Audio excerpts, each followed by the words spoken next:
Hi and welcome. I am Andrea Volterra, working at the Department of Cell Biology and Morphology of the University of Lausanne in Switzerland. My lab studies the role of astrocytes in synaptic functions.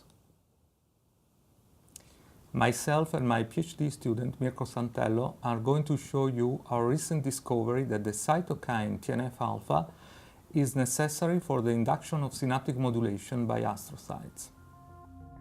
We have focused our studies on a brain area involved in spatial memory called the hippocampus, specifically on the region of the dentate gyrus.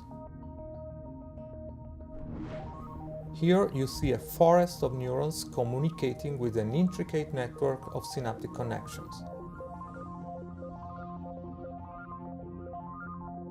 Synapses are enveloped by the astrocytes that are well positioned to control their functions.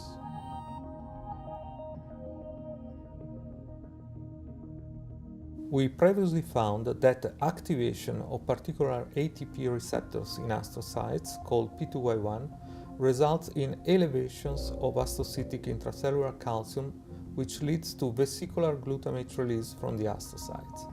This, in turn, activates NMDA receptors present on neighboring presynaptic terminals, which increases synaptic glutamate release. These increases in synaptic glutamate release can be detected with the patch clamp technique as an increase in the frequency of spontaneous miniature synaptic currents. To our surprise, we noticed that if we removed the cytokine TNFα, either pharmacologically or genetically, astrocyte stimulation did not increase synaptic activity anymore. However, by adding minimal amounts of TNFα to the knockout preparation, we could restore the astrocytic effect. We then tried to understand the mechanism of the TNFα action. First, we checked if removing the cytokine affected astrocyte calcium increases. We monitored calcium responses via ultrashort applications of P2Y1 receptor agonist locally in the processes of the astrocytes. The photon microscopy revealed no difference between normal and TNFα lacking astrocytes. We next focused on the glutamate release process. With evanescent wave microscopy, we monitored the dynamics of glutamate release from astrocytes and found that this process was grammatically impaired in absence of TNFα.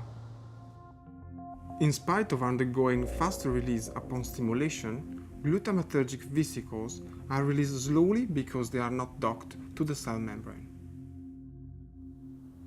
Therefore, we discovered that astrocytes can positively modulate synaptic transmission, but this strictly depends on the way glutamate is sent from the astrocytes to the presynapse. Normally, glutamate is sent in a fast burst that is sensed up by the NMDA receptors of the presynapse. We show that TNFα is necessary for this release to work properly. Indeed, if glutamate release is low, transporters take up glutamate before it reaches the target neuronal receptors, and the astrocyte modulation does not occur anymore.